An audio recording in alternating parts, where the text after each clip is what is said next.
Narito ang latest update sa nawawalang beauty queen na si Catherine Camilon na magpasa hanggang ngayon ay pinaghahanap pa rin. Mahigit 6 na buwan na ang nakakalipas. Colonel, linawin ko lang doon sa unang-unang tanong ni Manong Ted sa inyo. Ang tinitingnan yung possibility kung bakit nangyari po itong kasong ito ay dahil nagsumbong si Camilon na may asawa po itong si De Castro doon sa misis mismo. Na may babae, parang ganun po. Opo, nagsumbong itong si victim natin si Catherine sa asawa ni Mayor De Castro na si Mayor De Castro ay may babae. Ilang araw bago mawala si Catherine Camilon ay nakapag-post pa siya sa social media. At ang huling post na ibinahagi ng nawawalang beauty queen contestant na si Catherine ay posibleng may kaugnayan sa paghihiwalay nila ng pangunahing suspect na si Police Major Alan De Castro. Matatandang umamin si Police Major Alan De Castro na may relasyon silang dalawa ni Catherine Camilon. Ito ay ayon sa Criminal Investigation and Detection Group o CIDG. Narito ang huling post ni Catherine Camilon na posibleng may kaugnayan sa paghihiwalay nila ni Police Major Alan De Castro. Never force a person to love you. Loving a person is not by force, it's by choice. Never make the mistake of forcing a person into loving you simply because you love them and you want them to love you in return. If you do so, you will continue to beg and force them to do everything there is to be done in the relationship. If it is obvious that a person does not like you, let them go. Don't force them. Stop asking people to talk to them on your behalf.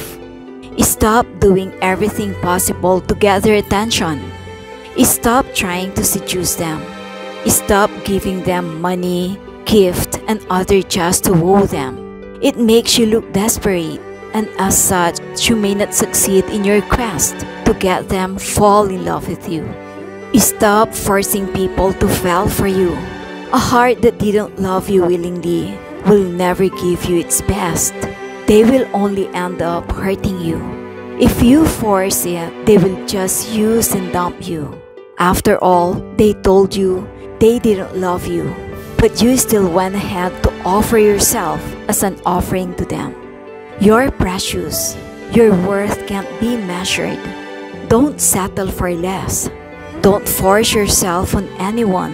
Anyone that should love you willingly without you having to manipulate your ways into their lives. If they can't treat you like a king or queen, please let someone else do it. Place value in yourself. Only then would people place value on you. To your continuous growth and wellness.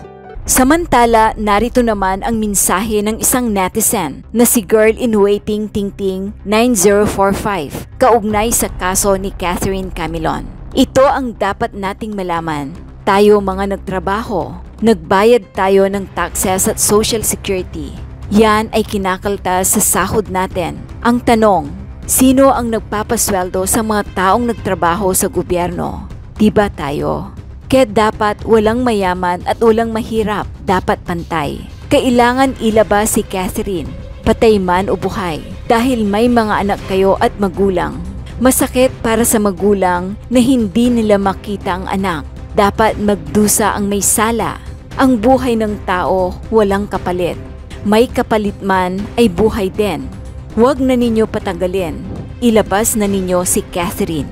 Colonel, linawin ko lang doon sa unang-unang tanong ni Manong Ted sa inyo. Ang tinitingnan yung possibility kung bakit nangyari po itong kasong ito ay dahil nagsumbong si Camilon na may asawa po itong si De Castro doon sa misis mismo. Na may babae, parang ganun po. Opo, nagsumbong itong si victim natin si Catherine sa asawa ni Mayor De Castro na si Mayor De Castro ay may babae. So, yan po, Ma'am Chacha, no? Very vague po yung ganyang statement. We are still trying to get the specifics, no? Opo. Kasi iba po, we will try to compare, iba po yung nasa statement at iba rin po yung mga nasa text. No?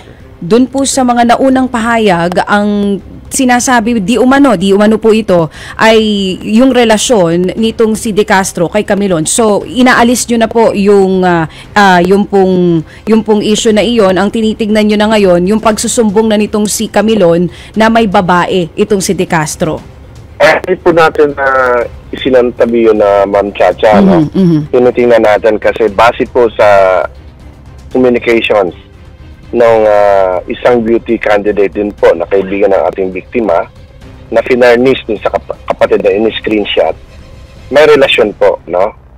Illicit affair. So, titingnan natin kung nagsumbong o kinonfront. So, we're still validating those things kasi malakas po sa kaso kasi pag ma-establish natin yung real motive. Opo, yung motibo. Itong kasong to. Opo. Last na lang po bago ko po ibalik kay Manong Ted. Ito pong binabanggit ninyo na kaibigan itong si Camilon, may proteksyon na din po bang ibinibigay ang mga pulis dito para just in case lang po? Ay, sa as of now, ma'am, negative ma'am, wala po siya dito sa locality natin. She's from other region.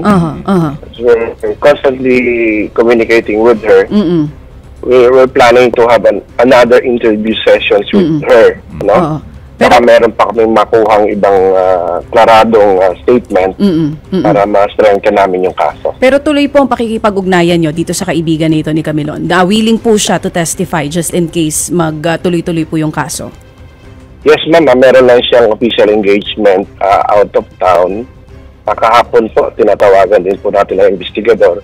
And hopefully this day, ma'am, pag dumating po siya, ay tatakbo po ang ating investigador to have a thorough Q&A session po, no? Para mapiliin namin yung ibang gaps. Si Major Alan De Castro, Manong Ted, ay formerly assigned sa Batangas PNP. Siya po ang deputy ng Drug Enforcement Unit, ng naturang unit sa Batangas. At ang kinalaman po niya dito, base po sa nakalap namin mga salaysay, lalong-lalo na sa kapatid ng biktima natin si Catherine, ay sila ay merong relasyon, no? Mag-boyfriend po itong dalawa at yan po ay na-validate natin sa isang statement na isang beauty contestant din na kaibigan ng biktima. At doon nga sa kanilang binigay sa ating mga combination ng exchange of messages sa Messenger, itong palang ating suspect na si Major Alan De Castro ay minsan nanakit kay Catherine. At ang pinaka-critical natin nakitang motibo dito, Manong Ted, ay yung sinabi sa statement na ito pala si victim natin si Catherine ay nagsumbong sa asawa ni Major De Castro na ito ay may babae. So yun po ang nakita nating motibo at yung involvement nito si Alan De Castro. Madagdag ko, Manong Ted, base doon sa salaysay ng kapatid at saka yung kaibigan ding beauty queen, si Major Alan De Castro ang katatagpuin nitong si Catherine nung gabing nawala siya. Base po sa kanilang telephone text messages exchange.